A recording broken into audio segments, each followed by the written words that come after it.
Turn up the dive, feel the vibe, get ready to ignite. Untold stories in the airways, flying through the night. Experience voices, tales so bold. Streaming live, the truth unfolds. Untold Radio Network, where secrets come alive. New episodes daily, the mysteries thrive. Great guests, super chat, it's so I remember right. Share and subscribe, join the side where truth can't hide. Aliens in the attic, UFO'S in the sky. Cryptids lurking, oh my, oh my. Ghosts in the hallway, whispering your name. The paranormal, the unexplained. Become a VIP, get the inside scoop. Unlock the mysteries, be part of the group. Live streaming stories, they're talking to you. Super chats buzzing, join the group. Untold Radio Network, where secrets come alive. New episodes daily, the mysteries thrive. Great guests, super chat, it's a wild member ride. Share and subscribe, join the side where truth can hide. So if you've got the guts and you want to explore, tune into the Untold, it's what you're looking for. From aliens to ghosts and all that's unseen. Untold Radio Network, where the world's mysteries convene.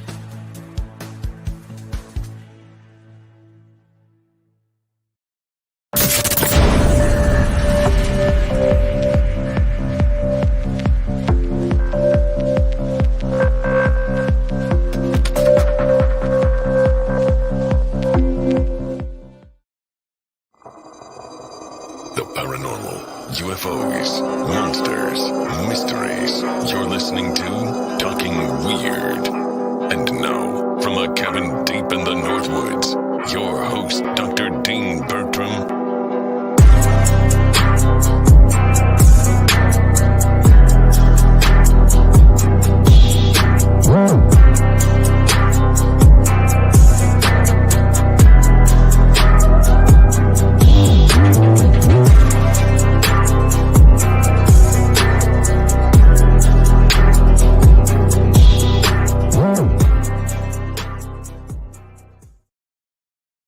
Greetings, all my fellow weirdos and weirdettes. Welcome to Talking Weird on the Untold Radio Network. I'm your host, Dean Bertram, and as always, I'm delighted that you've all decided to spend your Tuesday night with me, or perhaps you're listening after the show has been recorded or watching it later on with some of the places it archives, whether it be the audio version on many of the different podcast platforms or on video on YouTube or Twitter/X or Facebook. At any rate, whenever you're decided to join me, I'm delighted as always to have you here. I've had a busy week as always. I'm sure everybody does these days. It just seems like the world gets busier and busier every single week to me almost. Of course, fall is here in the North Woods and it arrived almost dead on time. As soon as the equinox passed us, it got cold up here, although then it warmed up again today. Enough about the weather though. I got a wonderful surprise in the mail today. As most of you know, I'm making a documentary about Ray Palmer and Richard Shaver and the Shaver mystery called The Man Who Invented Flying Saucers, and I have a short version or a short extract of it on the film festival circuit at the moment called The Shaver Mystery. Anyway, one of the producers of that film is a wonderful gentleman called Brian Emmerich, who some of you have probably not even known and heard some of his music compositions and his audio engineering on films by people like Darren Aronofsky. He's also one of the world's, in fact, he's the largest collector of Shaver memorabilia in the world. He always sends me wonderful stuff. He's a producer on the film now. And today I got in the mail just this incredible, if I can flash it up on the screen, this is just some of them, this incredible collection of 1970s UFO mags. And I mean, anybody listening to the shows knows that UFOs are my wheelhouse. And just to open this big box filled with old like sagas and True and just phenomenal. I didn't own any of them. My collection is pretty good. I didn't have any of these magazines, so I was totally fanboying out while I was opening all of these parcels tonight. We have an incredible guest who's joining us tonight. He's not here yet in the background, though. I hope he's okay. I know he was coming on, so I might just chat and say hello to everybody in the chat because I don't often get to to mention who's actually there unless you ask questions. We have Horace Smith, who, of course, is Professor Emeritus of Astronomy and Physics at Michigan State University and is a good friend and a frequent listener to the show. We have, I never know how to pronounce Nixon. Nixon is here, though. Thank you. Catherine Fourfeathers, who is always with us in the chat as well. And I really appreciate seeing you here. Catherine Flat Rockland, of course. It's amazing to have you here, as it always is. Ken Rock, who's been, I think, a regular listener since before we were even on the Untold Radio Network. And speaking of the Untold Radio Network, and my lovely Samantha, of course, my girlfriend, thank you so much, Sam, for watching as always. Yes, I have some wonderful people watching the show regularly. Anyway, for those of you who don't watch other shows or listen to other shows on the network, there's an incredible range of shows now. I think there's over a dozen. Of course, there's Doug Hychek's, who he's the founder of the network, and the flagship show is just Untold Radio, which is on Wednesday nights, and you should check that out. But there's so many different shows. There's shows by very good friends of mine. Down South Anomalies is the name of their show. Jay Katz and Aspasia, his wonderful wife, and that deals primarily with things in the Southern Hemisphere, but they punch into other angles of weird as well. So I think I've been talking to you all again about the film that I'm making, and I continue to unearth all kinds of weird and forgotten things about Richard Shaver and Ray Palmer. And I continue to bump into people who had, I guess, kind of strange and weird connections with them, and still have weird and strange interactions. And the guest we're having on tonight actually wrote a song about the Shaver mystery before I even met him and had him on as a guest on the show. A wonderful song called Wizard Island, which we'll be talking about tonight, probably at some length, because it talks about the Shaver mystery. So we still see how Richard Shaver is impacting culture today, even within kind of folk type music. I don't know what, I missed what you said, Flat Rockland. I only just caught one of your messages there. Oh, and wonderful to have Mark Mersell here. Looking forward to the interview. Mark Mersell is the world's premier researcher, and I have a wonderful book monograph that he wrote on Ape Canyon. Mark actually went out and has discovered, I believe, you can tell me, Mark, if I think this is what happened. I think you went out and discovered where the original cabin was. And of course, for those of you who don't know, and I'm sure most of you who are into Bigfoot lore are aware of it, Ape Canyon is a very early, very famous Bigfoot incident, which took place near Mount St. Helens, maybe I think on the gorge of Mount St. Helens or on a canyon near Mount St. Helens, when a group of miners had an actual encounter with what they call mountain devils, essentially Bigfoot, who attacked their claim, attacked their cabin. And I think Mark went back and found the remnants of the cabin, like where it actually still stood, which was a major coup really for Bigfoot research. And any of you if you've seen many, I guess, Bigfoot documentaries from the 1970s or In Search of, or even more recent Bigfoot movies, they often actually have reenactments of that attack, of the Bigfoot attacking the cabin. And yes, Mark says, and the mine was just found last August. More to do. We have to have you on the show, Mark, at some time as well, because I would very much like to chat to you on the show, which would be just absolutely amazing to have you on as a guest. So I know we're friends on Facebook. Message me, and we should get you on sometime, because I bet you our audience would love to hear from you. Thank you, Greg Olson. You're here watching as well, which is awesome.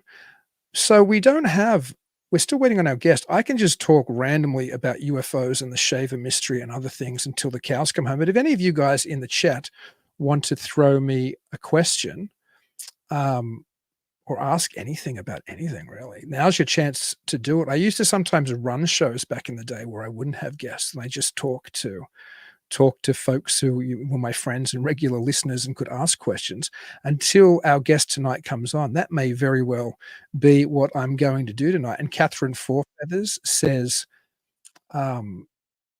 yes, we would, meaning we would love to have Mark on the show, Mark Mersell. We absolutely would. Now, thankfully, my guest has arrived, so I'm going to roll into his introduction now. He hails from a family of storytellers, musicians, and artists, and he continues a tradition of Pacific Northwest timber community music and storytelling. He grew up with stories of the paranormal, including Bigfoot, UFOs, ghosts, and other Fortean phenomena occurring locally. He has written hundreds of original compositions for various instruments, and his award-winning music has been featured in documentary films and on multiple news and media outlets. The band, or his band, Tinkham Road, was founded by our guest in 2014. And besides leading the band, he composes original music and collects historical songs of the region to perform. In fact, Tinkham Road have just released their brand new album, Three Forks, which I bought today and downloaded on Bandcamp, and it's absolutely amazing. We'll be talking about that as well as many of the weird and wonderful stories of his part of the world. So at any rate, I'm delighted to welcome back to Talking Weird my good friend, albeit tonight my late friend, not mean he's passed, but he got to the show late, and that is Bob Antone. Greetings, Bob. Hey, everybody. Sorry about being late.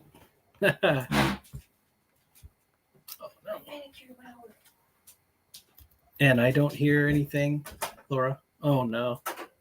Headphones just went out. Oh. Why are you muted? I am so sorry. We're having issues here. It says your mic is muted. Oh, my mic did get muted. I didn't touch There. it though. Okay, now I can hear you. Okay. Oh, there's some weird I stuff hope people going heard on. my intro. I hope people heard my introduction because I didn't. Maybe when I brought you up, I bumped it. Did people in the audience, anybody in chat, did you hear my introduction? Because for some reason, when Bob came on, my mute button came on and I didn't touch it. Does anybody there say, oh, somebody says you were muted. Did you hear the introduction for Bob? People out there, can you say yes or no? Yes. Everybody heard that. Thank you so much. I have no idea how that happened. I'm glad we have you here though, Bob. And because you and I haven't chatted in person since I was out at Tacoma/Maury Island for the 77th anniversary of the Maury Island incident. You so kindly, with your wonderful wife, Laura, took me and my team over to Maury Island on the 77th anniversary and told us the story and took us to the location for the documentary, The Man Who Invented Flying Saucers. Yeah, that was fun. And we were kind of chasing sunlight, if you remember correctly. But yeah, so we're going to touch upon that tonight. Wizard Island is the song that I'm very proud. We recorded it professionally in the studio in Seattle, Jack Straw Studios. And it's fantastic. I'm here to basically help you promote your film. Also here to get people excited about our new album and talk about the stories behind the songs. We're going to touch upon a lot of river ghosts and lake monsters and Bigfoot and folklore connected to bodies of water, rivers, lakes, underground rivers, underground lakes. Some amazing stories that come from this area. We're going to touch upon Crater Lake. Wizard Island is a specific reference to Crater Lake. And then we're also going to talk about Mount Shasta and parts of British Columbia. So it'll be kind of a West Coast exploration. And in connection to the Dero, the Taro, Richard Shaver, and your documentary film. So I'd like to start unpacking this album just a little bit, and then it'll kind of take us into the heat of the matter. Just some of the stories right off the bat. You're going to love them. And I don't think I've shared them before. First of all, the title is Three Forks. The concept is very simple. It's not super simple, but it's kind of simple. There are three forks of the Snoqualmie River, the North, the Middle, and the South Fork, here where I live. Now, each fork is an idea, a cultural continuum, kind of like a sentient being. So let's start with the North Fork.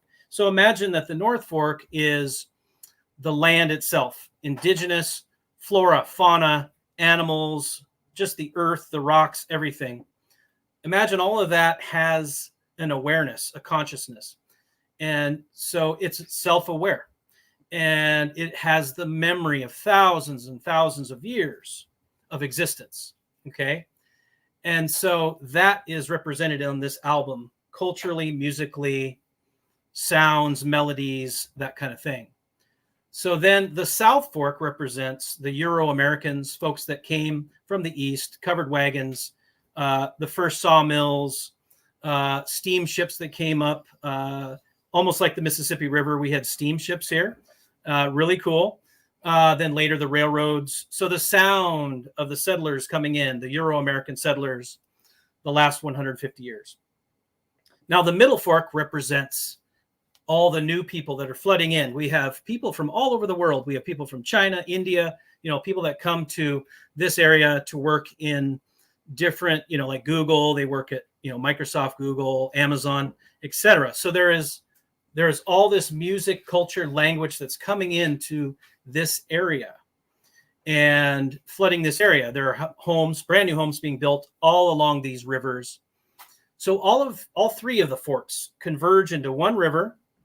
So imagine all of those sounds on this album, at some point they converge into one river, they become a waterfall, and then they rush over the waterfall out to the Salish Sea or the Puget Sound. So there's a massive storm, this huge storm, water, explosive storm, wind, just like we have around here. In the wintertime, we have some serious activity, weather activity. So all of that information is just this chaotic swarm, this just burst of energy, and it just goes rushing over the falls, and it floods everything in the lower valley out to the ocean. So that's the basic idea. And so I'm going to just touch upon each fork and a few songs. I really want people to go and listen to this. I would call it a musical novel. So people write books and we write books, but this is a musical book. And the one thing I want to stress, very important, in the age of artificial intelligence, there's zero AI aiding the writing of this music, and it's all completely 100% live. It's very important to me, the integrity of that, just the practicing, the rehearsing. You listen to a song, and what it means is everyone on that song was in a circle facing each other, playing that exact thing 100% live, it's really remarkable and something that people should appreciate. We live in an age of, auto tuning. People sing out of tune and they can alter their voice and they can auto tune and all that kind of stuff. So this is just raw. It's real. I started writing the music back in I think last December during the storms. That's what really inspired me, was nature itself. And I hand wrote those scores. You hear saxophone on the album played by Camden Neri. He's an amazing saxophone player. And some of those sax lines, many of those saxophone melodies, I wrote out note for note, but he also improvised. His grandfather played music in New York City with jazz greats such as Sun Ra, amazing artist, and a lot of touring musicians that came through New York City. His grandfather played guitar. So he has this legacy of jazz, the saxophone player that is on our album. And so I just hand wrote the scores, brought them into the studio. People had music in front of them. They were reading the score, and we performed it. Really old school. I'm really proud of it. So let's get to some of the stories of the area, the different forks. I think you're probably ready for that. It's great. So Cedar Falls. Cedar Falls is the song that pops up first when you open the page. Cedar Falls is a location on the Seattle watershed. It is a sacred waterfall. For thousands of years, that was a destination. People went there. It is a holy place. It'd be considered like an ancient cathedral in the woods. That waterfall has power. It's a beautiful thing. And the other use of Cedar Falls, it's a stop along the Milwaukee line. The Milwaukee Railroad line went through a place near Rattlesnake Lake, and it came down the mountain here and went out to Everett, to Scott's Paper Mill.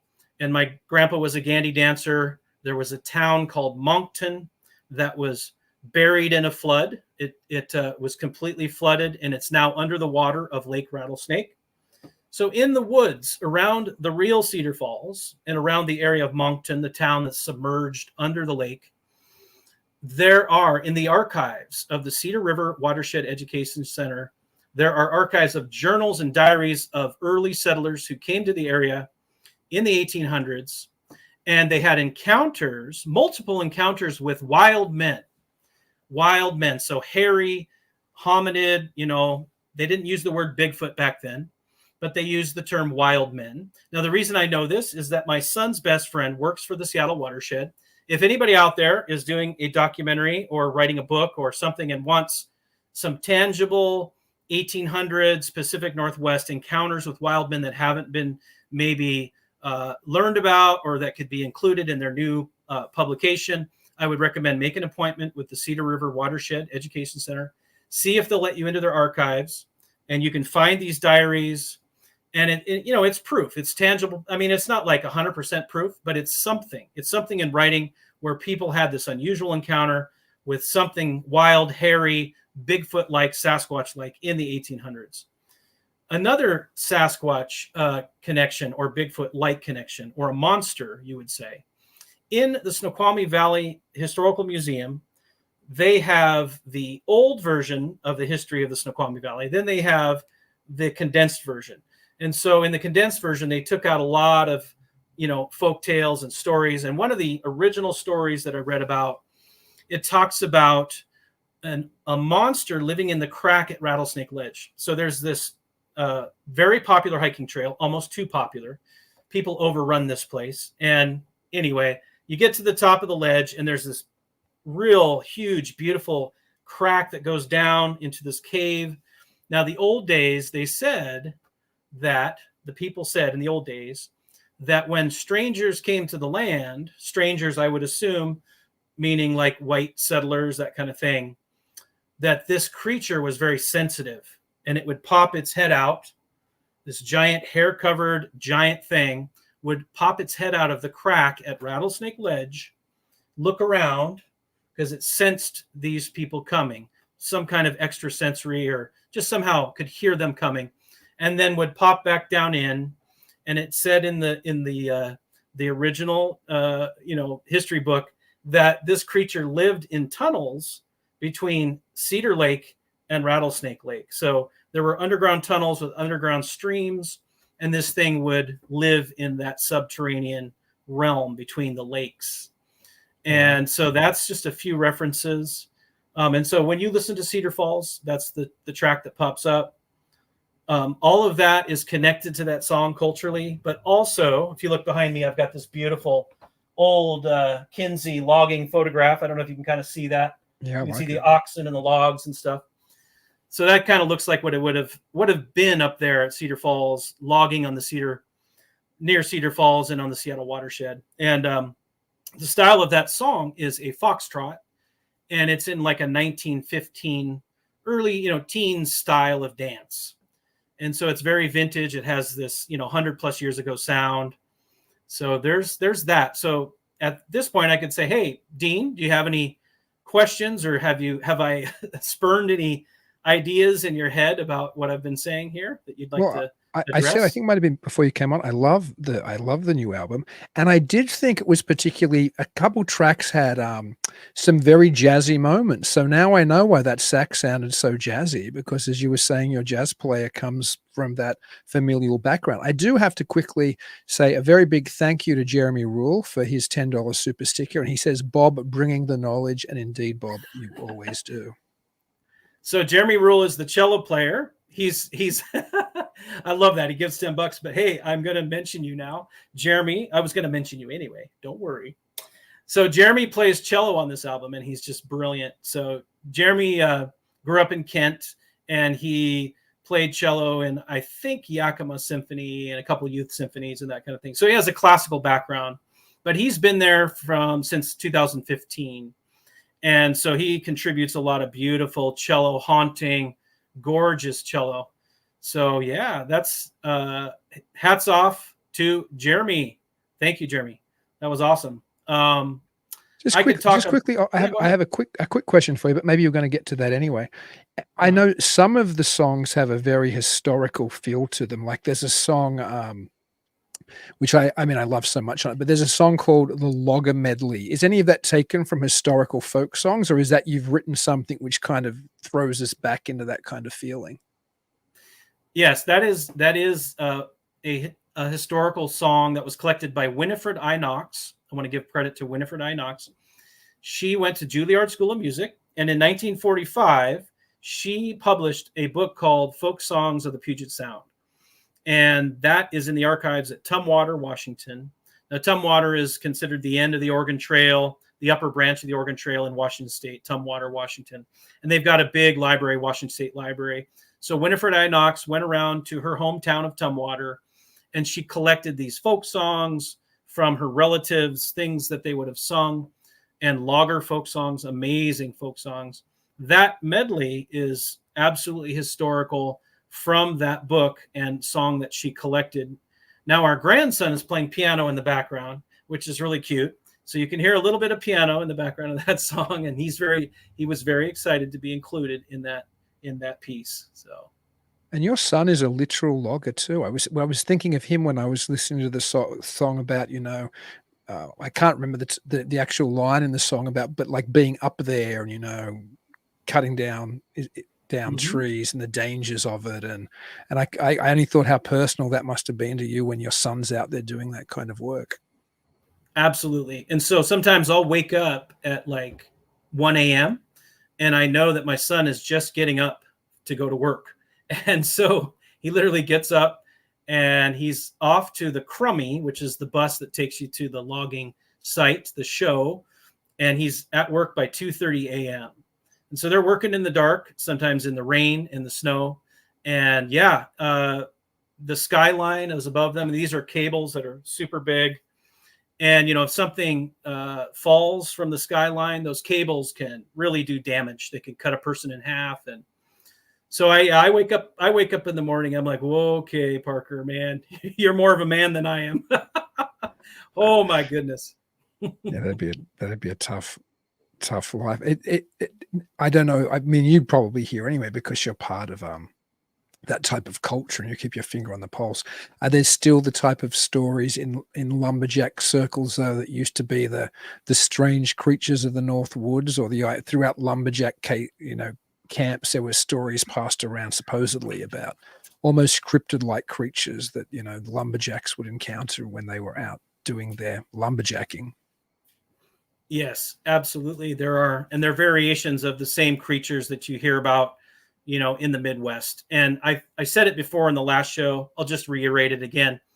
But it is said that James Stevens, the writer, discovered the Paul Bunyan tales in Washington and Oregon logging camps in the early 1900s.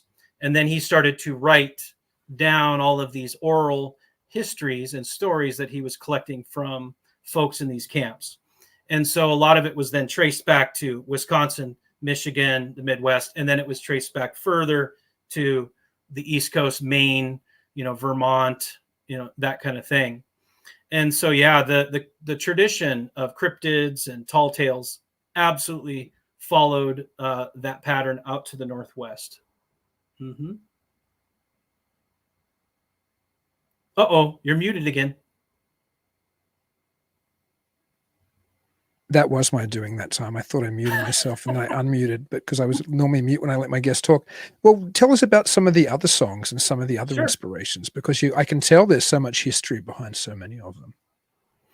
Yes. Now this is going to be a little bit of a maybe away from cryptids just for a second, but there is a writer, and I'm sure you've heard of this writer, Fyodor Dostoevsky, and he wrote the Brothers Karamazov. And basically there's an onion parable. It's a famous onion parable. And so the Onion and the Crow, which is the very first song on our album, is inspired by the onion parable by Dostoevsky. And the story goes like this. There was this woman, and she was very, very wealthy and very, very shrewd and stingy and kind of cheap, and kind of a mean person. And when she died, where did she go? She went to a lake of fire. She went to hell. And her guardian angel didn't feel that was fair at all. So her guardian angel pleaded with God and said, this woman deserves another chance. And so God looked over the situation, and he looked at the life of this woman. And there was a time when this hungry peasant was walking along a road begging for food. And this woman, she at that time felt sorry for the peasant, went into her garden and pulled out a single onion and gave that onion to the peasant to eat. And that was the only good thing that she ever did in her life, the only generous thing she ever did. So God said, I will give you that onion. You lower that onion into the depths of hell, and if she can grab onto that onion, and you pull her up and she survives that journey, she can live with me in heaven and paradise forever. So the guardian angel was so excited. She grabbed that onion, she lowered it down in hell, and she started to call this woman's name. And the woman looked up and she was so excited. She grabbed onto that onion and they slowly started to rise. She's holding on to that onion. But meanwhile, all these other souls that are burning in hell, they see what's going on and they start jumping on her legs. They start jumping on her back. And she's like, "That's my onion." And so she starts kicking them off. And everybody's rocking and kicking and rolling. And what happens is the onion completely falls apart and they all fall into the abyss forever. And that is the inspiration for song number 1. It's a beautiful song, but it's a tough story. It's a tough story. The other part of it is the onion is my grandfather, who used to eat raw onions like an apple. He was German Russian. And then the crow is my grandmother, who used to feed crows out in front here. She had all these crows that would befriend her and she would feed them. And so she's the crow. So there's a little bit of a meaning there. And it's a very Catholic friendly story. So my family, it really appealed to my Uncle Bill, who's a priest, and he used to tell that story often. But I think it's a really interesting story. So as far as your documentary, let's just jump to, because Wizard Island is on the album. Wizard Island is a favorite of mine. I loved writing that song, and I was delighted that you liked it. A lot of people that listen to the whole album, that is their favorite song. It's a great song. Wizard Island, thank you so much. Yeah. Wizard Island is an actual location in Crater Lake. Now, Crater Lake is in Central Oregon. I've been there before, and there's a lot of folklore about Crater Lake. Now, what's interesting about it is there's a connection to Mount Shasta in the old legends, and there's also a connection to Lemuria. Now, I know that Richard Shaver's Lemuria is a little different, you would probably say, than the old books on Lemuria. But let's revisit the story of Crater Lake and how it got formed. So we have, before we do that really quick, there is something in the lake called the Old Man of the Lake. And what that is a hemlock tree that in the 1800s fell into the lake upside down, so its trunk is sticking up. And it's still in the water. It's still bobbing around to this day. It's this local thing, and there's a lot of superstition about it connected to weather. And so I literally saw the Old Man of the Lake. I saw this tree trunk that fell in the lake in the 1800s, still there, and it just kind of wanders around the lake on its own, and it just bumps around the shores, and it's been doing that for over 100 years. People swear that the tree itself affects the weather. For instance, in August of 1988, they tried to chain the Old Man of the Lake to Wizard Island. They tried to hold it back because they had something to do in the lake and they didn't want to run into it. And this was in August of 1988. You can look this up. Suddenly, in the middle of August 1988, there was a massive snowstorm as soon as they tried to hold that thing back. So they quickly went over and unleashed the old man, and nobody will touch it. They just let it do its thing in the lake. So isn't that awesome? That is awesome. I'd love to see it. How crazy that it's still there all this time after. I would have thought it would have decayed or broken apart, or there you go. So in the old legend, it'd be the Klamath people and tribes in that area. There was an underworld god named Leo. And now Leo fell in love with a human being, a woman, a Native American, a very beautiful woman. And she happened to be the chief's daughter. Now, the chief did not approve of this marriage. Okay. So Leo became very angry, started to go on a rampage. He started shooting fire and scorching the earth, starting forest fires all around the area, going crazy and basically terrorizing the tribe, the people that were there at that time, so much so that they begged the god of Mount Shasta. There's a god named Skull. Interestingly, Skull and, Viking, it's like to good health, Skull. So Skell, it's pronounced similar to skull. So just like a human skull. And they begged him to come and put this Leo, back him off. So they had this big battle. They had this huge battle that went on for days and days and days, and this tumultuous, crazy battle. There's all this fire and weather and wind. And finally, Skull buries Lao under what is now Crater Lake. And so that's sort of a doorway. So Wizard Island is almost like a doorknob, you could say, and sealed this demon or this devil or whatever, this malevolent creature, they wouldn't say devil, this malevolent god of the underworld into the earth, and sealed the door. And all of a sudden, all this blue, beautiful water started rising up. Now, the problem is that once in a while, Lao has control and can come up and visit temporarily. And there are these giant crayfish legends, and supposedly he has control of giant crayfish, almost like crawdads or crayfish. I mean, they're giant, massive. That's the folklore of Crater Lake. And so it was said that if you get too close, it's a sacred lake, and you get too close, that these crayfish will grab you unsuspectingly and pull you into the water. And there are actual accounts of people.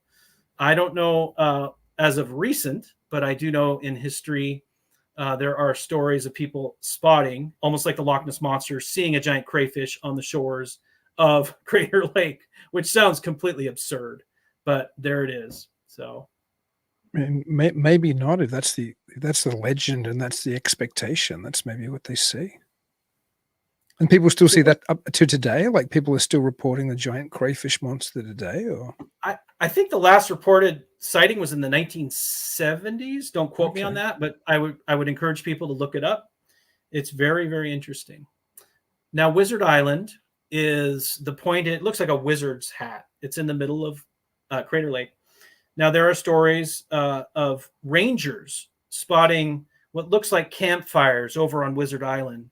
And they're like, oh, God, we got to go over there and tell those campers they're not allowed to be there. Oh, my God. So they take a boat and they go over to Wizard Island.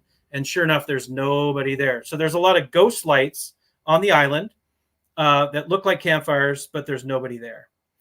And so that's basically the rundown of Crater Lake. Now, how it's connected to the Richard Shaver thing, this is kind of interesting. So I read about, there were some productions, there were some publications that came out about Lemuria. Now, the first one that I'm aware of is A Dweller on Two Planets, published in 1905 by Frederick Spencer Oliver. Have you heard of that book? Yeah, I sure have. Okay, great. And then we have, following that, The Hidden Lemurians of Mount Shasta, published 1931 by Harvey Spencer Lewis. And that one seems to be the most popular book on the subject. And then followed by The King of the Lemurians, published in 1976 by Abram Joseph Mansfield. You've heard of all three of those, right?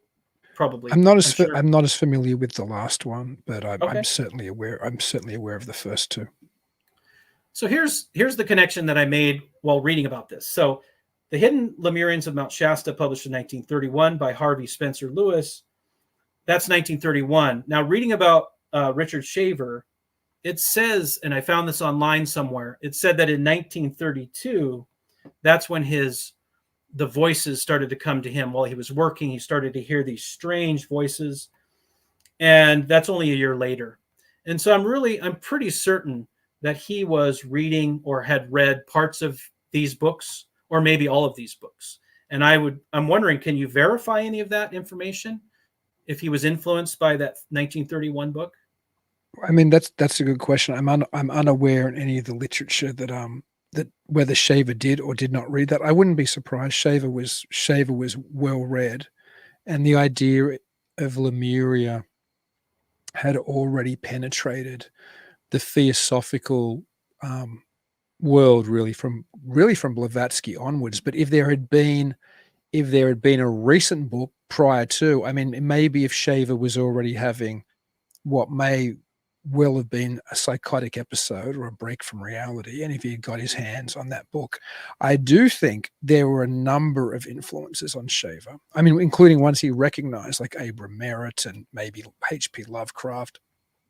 possibly a serial called The Phantom Empire, which I don't think anybody ever talks about, but it was also a 30s serial which dealt with this guy. I mean, movie serial at the movies. Roy Rogers, actually, ironic, which is so strange, but it was like a Western sci-fi serial. Very weird, but it's quite possible that he had that he had read that book. Shaver was well read, so I wouldn't be surprised if he got his hands on it.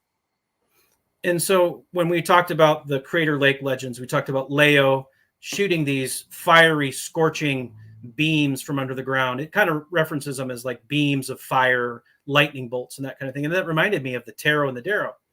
And then the connection to Mount Shasta, because the Lemurians, according to the earlier sources, they talk about this underground city of crystal, and these tall beings that are sort of Nordic, blonde hair, very tall, that kind of thing. And so the other thing that I found about Mount Rainier, and you may not know this one, but there was a Major S. Ingram, and Major S. Ingram in 1895, he went to the top of Mount Rainier. He was a mountaineer, and he was exploring what they call the steam caves at the time. This is well documented. You can look this up. And he had an encounter with something called the Old Man of the Crater. And so this thing started crawling out of this ice cave, and it was kind of twitching and convulsing a little bit. It had a conical head, according to him. It had pointed eyeballs, and it had long fingers. And it began to speak telepathically to him. This is the story. And he reported this in his writings in 1895. And there was a little bit of light on top of his head and on his eyeballs, a little bit of light shining, that kind of thing, and covered in fur. And so, according to Major Ingram, they had a conversation about the underground cities and worlds, that there was this whole vast network of cities under the earth, including under Mount Rainier and under major volcanoes along the West Coast.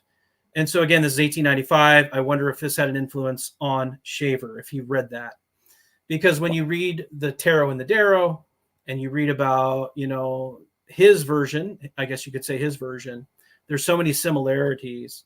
And I just wanted to point that out as a possible No, I think that's very insightful. I think one of the main takeaways from all of that is that there's a golden almost string that runs through much of, if you can imagine, running through much of esoteric lore. And if we just go off to the Hollow Earth or the underground dwellers or the inner earth, there's such a long history. So I think one of the interesting things about the Shaver mystery and Richard Shaver is not only did he talk about having had experiences with these things, and then Ray Palmer publicizing and pushing it so much in Amazing Stories laid the framework for much of UFO belief that immediately followed. But Shaver is definitely, as you just pointed out, part of a long historical tradition, which goes back even further, I think. It's almost hard to say, where does it start? If you can go back through all kinds of mythologies, but these things you're talking about in, I guess, theosophical or New Age or proto-New Age type circles and people having these experiences,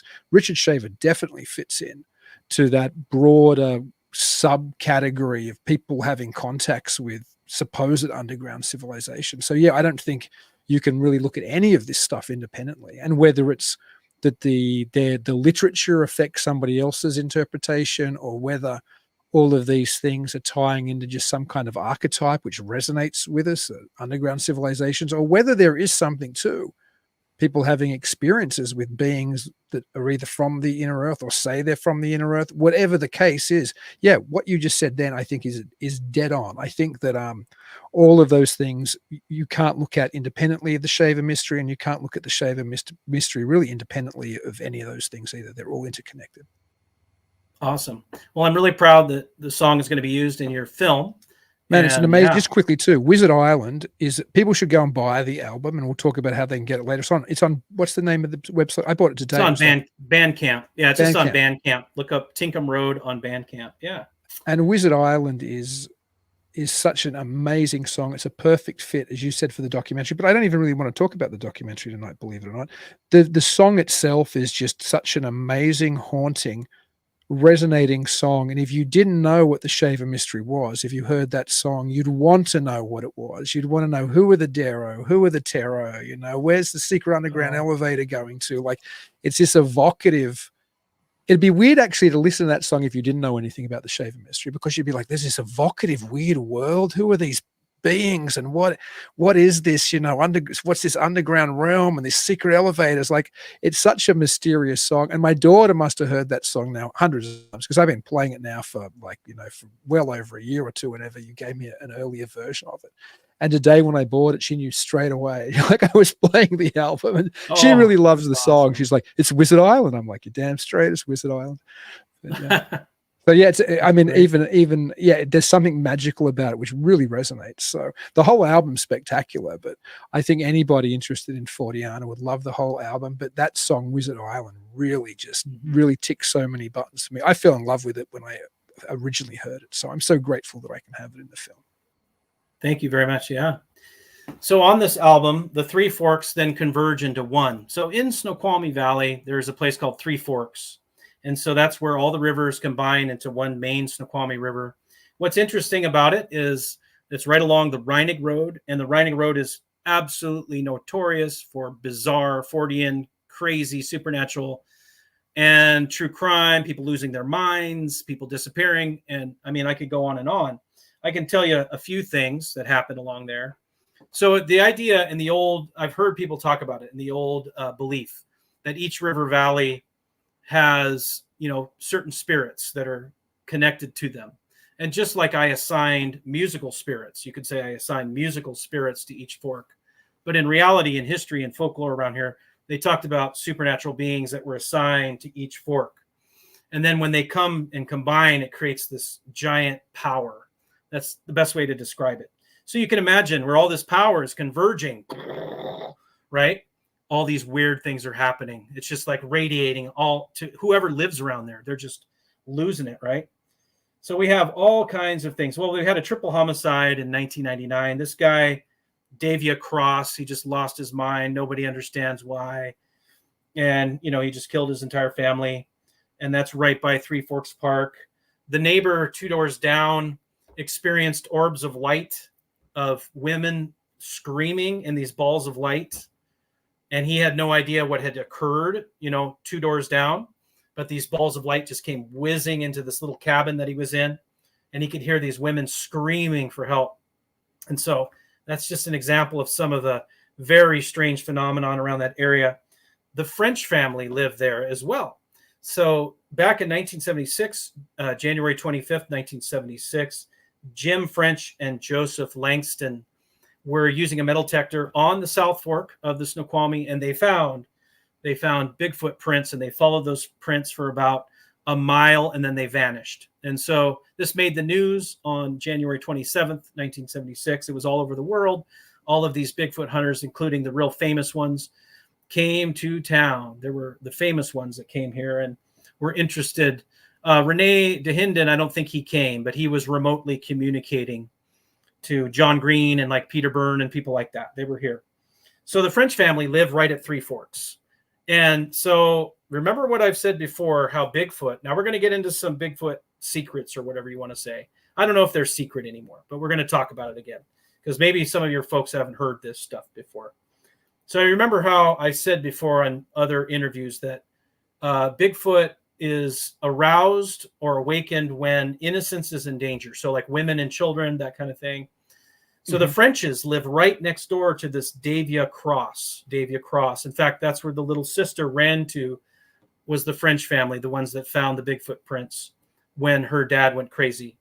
And so right across the river and around that time of the murder and before that murder and, you know, after that murder, there were howls of Bigfoot and screams and howls that were echoing across that big river when all Three Forks came together. So it was basically knowing that something was wrong after this murder had happened. And there were multiple witnesses that could hear the screeching and the howling of Sasquatch across the river. And so I think it's so interesting. That whole road, you can ask anybody. If you go further up the North Fork, now here's a little interesting tidbit. If you go up further up the Reinig Road and you go off to the North Fork, all the loggers in the area, and I can verify this because my son's boss and his coworkers also clarified this. If there's going to be a logging accident, it's going to happen on the North Fork Road. If someone's going to get cut in half or their head cut off, it's going to be right there near Three Forks and up the North Fork. That is the notorious place. So every time a company gets a job up there, they buckle up because they're like, okay, get ready. You know what this means. There's going to be some accidents.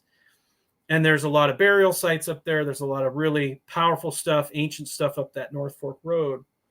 And it's well known, you know, in the timber industry. If you go up and work up that North Fork Road, you could be facing a lot of danger, which I find absolutely fascinating. So is there any questions? I could just keep rambling. No, there is a question from Nancy Malcolm. Thank you, Nancy. She's always here with us, which is wonderful. Has anyone witnessed what might be portal opening, closing, or beings passing through a portal in that area, Bob? Well, that brings me to Shannon Baker. Now, I sent you a video of this woman named Shannon Baker. Now, Shannon Baker she's a little north of us, okay? But one of her stories that she shared was very interesting, talking about portals and Bigfoot. And so she happens to be part of the Dene tribe, but her location is inland BC and probably 800 miles south of my wife's tribe. But they're both Dene speaking people. They're both the same tribe. So that TikTok or that reel that I sent you, she's basically revealing the fact that human beings, according to my wife's tribe, I can say that confidently, human beings used to live side by side, according to those tribes, with little people and Sasquatch. And they had a premonition that people would come and they would come into the area and create a lot of trauma, and they would make life difficult for the human being. So they invited them, come to our world. This is where it gets to the portal. This is where it gets to the portal to answer your question.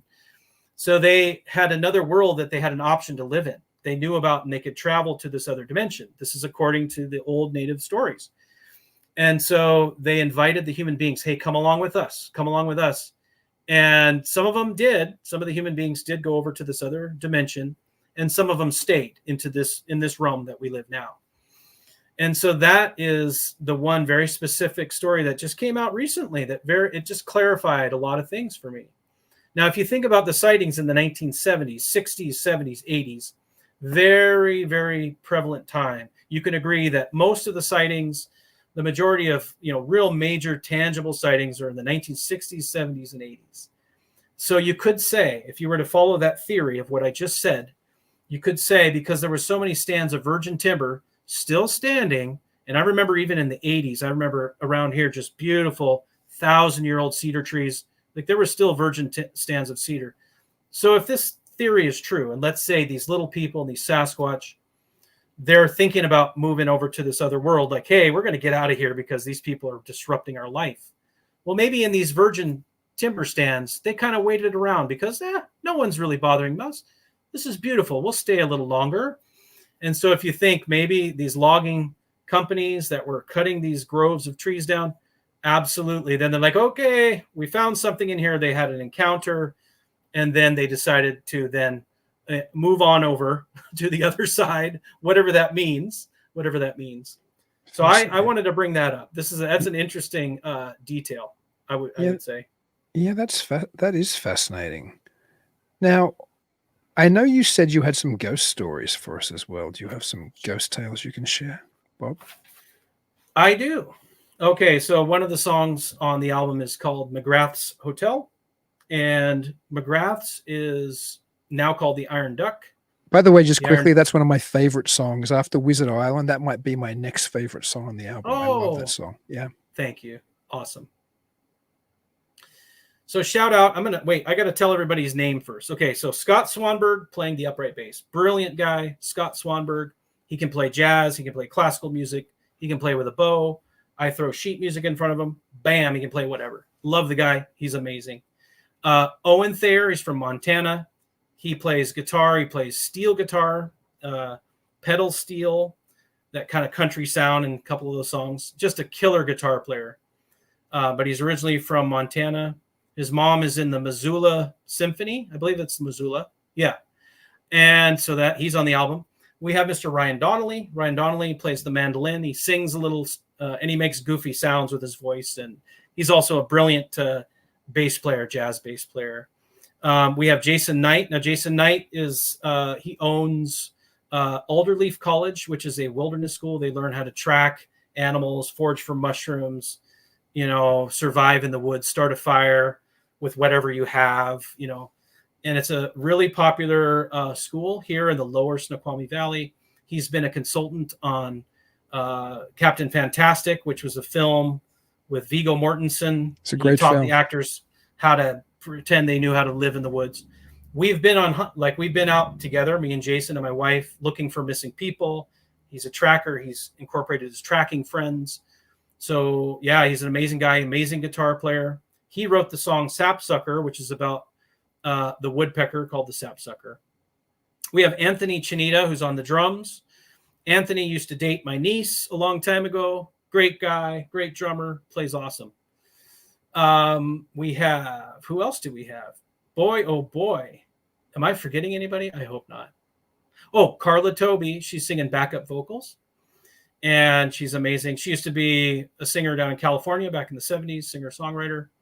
And then CJ, I just want to say CJ Lazenby at Jack Straw Studios. CJ is an old friend. She recorded, mixed, and mastered the entire album.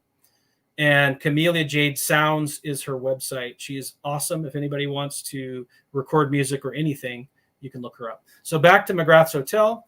We have the Iron Duck in North Bend, and it used to be called McGrath's Hotel. Now it's a place known for bootlegging. It was a speakeasy. So there was a tunnel under the restaurant where they would dispose of bodies and they'd hide booze.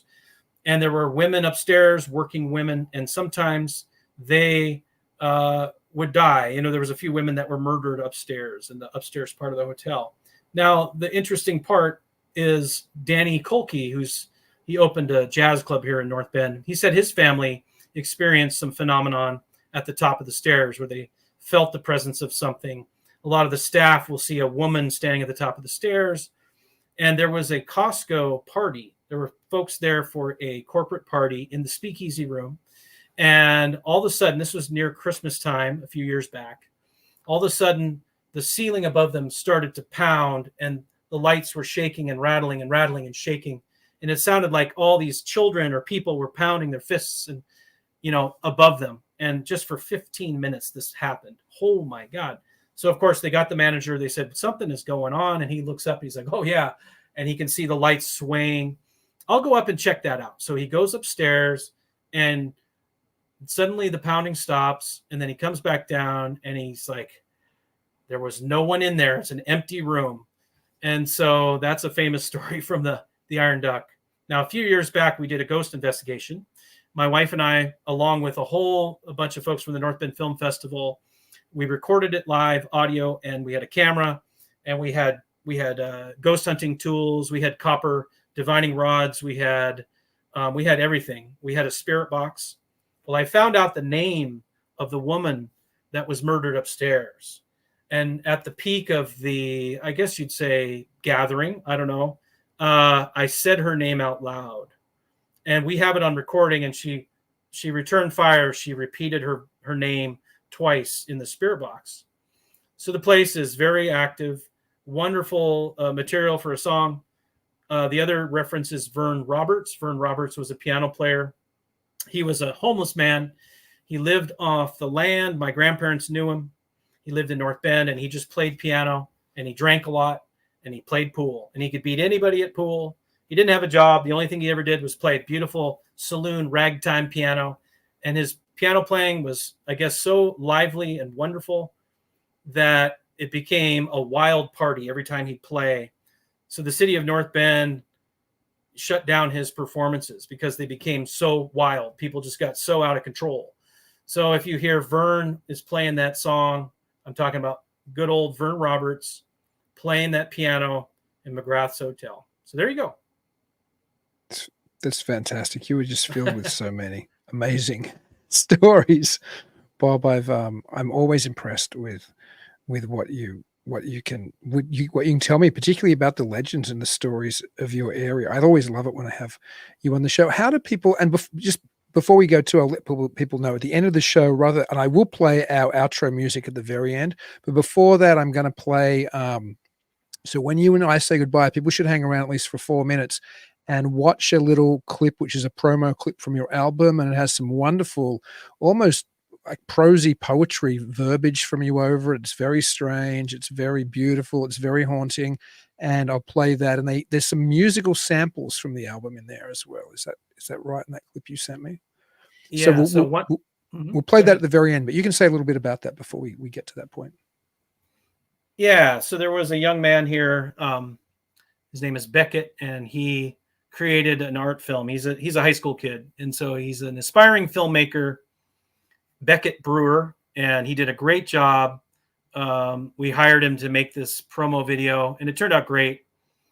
And so the two songs that are on the album are The Place of the Frogs and The End of Winter. And The Place of the Frogs is about the South Fork Road, very spooky. You can hear it in the music. It's where Gary Ridgway dumped, a few victims. That's right below where the bunker guy, there was this guy that built a bunker in the side of the hill, killed his whole family, and then had a shootout with police. That's right above the South Fork.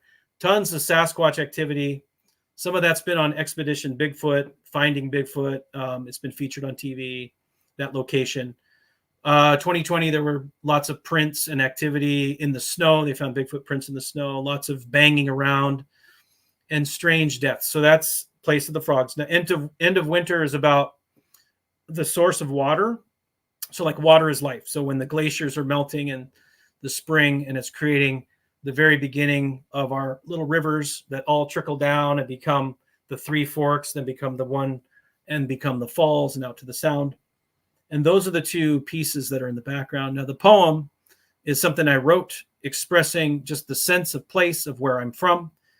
Many people come here, they fall in love with it. It's very distinct. This place is so distinct, and you can just feel it. Again, I also want to say a lot of these subjects, a lot of these issues affect other places in the world. And I know like Vermont and, places that are growing, they might have similar situations where they have old traditions. They have then, maybe the last 150 years, 200 years, and then they have the new growth, and they're juggling all of this stuff. So on that level, besides the supernatural, if you just set that aside, if you're just thinking about how do we deal as human beings with, our population growing, and the fact that we're just, plowing all this down and tearing down these old, historical places. And it's just, that's what this music's about. It's contemplating the sense of place and, what we hold on to and what we throw away, and the magic of the ancient, and some places have completely lost contact with that ancient beauty, that mystique, that mystery. And so those are the issues that a lot of places in North America and probably the world, face. They face that, environmental and spiritual and social upheaval, as time goes. So there you go. I'll shut up now, and thank you so much. Peace out. No, I don't want you to Cheers, shut man. yet. I want you first before I sign out and play the teaser we were just talking about, and then that'll be the end of the show. I want you to tell people how they get a copy of. Talk about the album like one more time. It's from Tinkham Road. It's called Three Forks, and tell them where they can get a hold of it. Okay, so Tinkham Road is on Bandcamp.com. It's not on Spotify. It's not on Apple. We decided this time we'd go on Bandcamp. The wonderful thing about Bandcamp is that the money goes directly to the artist. And so it's an independent release. And so go to bandcamp.com. And then Tinkham Road is TINKHAMROAD. And that's where you can find it. So you can find us on Instagram and Facebook as well to follow our live performances if you want to, come to the Seattle area and watch us perform. That'd be great. Can't wait to see you live one of these days. And it was such a joy to talk to you, Bob. It always is. Thank you so much for visiting with me tonight. Absolutely. It was fun. Thanks so much. Yep. And don't forget, after I say goodbye, everybody, watch the little teaser for the fantastic Three Forks album. And until I talk to everybody else out there, and until I talk to you again, Bob, please keep it weird.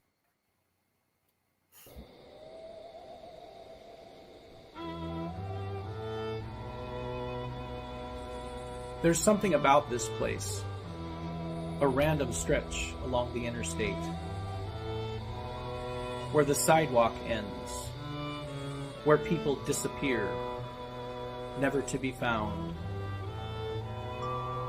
A tall, strange man looking down from up above, watchers watching, lights over the mountain, the music of the wind,